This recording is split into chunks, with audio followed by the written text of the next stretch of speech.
Feminine nouns, from one to many. The plural article is always. Όμικρον ιώτα, η. The singular ending tells us the plural ending. Greek follows clear patterns. Let's look at them. When a feminine nouns end in, Ήτα, η. it usually changes to.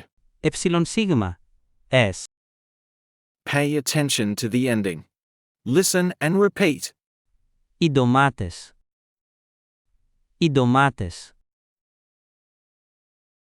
Οι μπανάνες. Οι μπανάνες. Οι πατάτες. Οι πατάτες.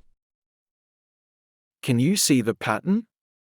This pattern is very common. Easy, right? Let's keep going. When a feminine nouns end in, Α, α. it usually changes to. Εψιλον σίγμα, S. Repeat after me. Οι γραμμές. Οι γραμμές. Οι στολές. Οι στολές. Οι σκηνές. Οι σκηνές. Now it's your turn. Let's do a quick quiz. Η ντομάτα.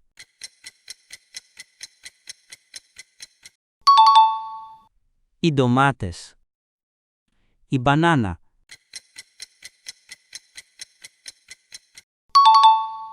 Οι μπανάνες. Η πατάτα.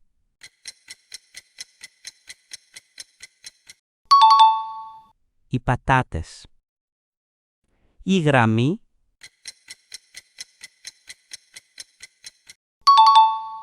Οι γραμμές. Η στολή.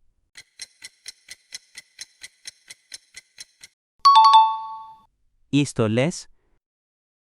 Η σκηνή.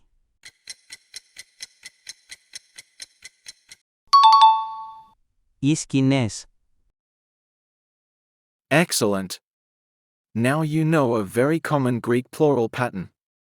The more patterns you learn, the easier Greek becomes.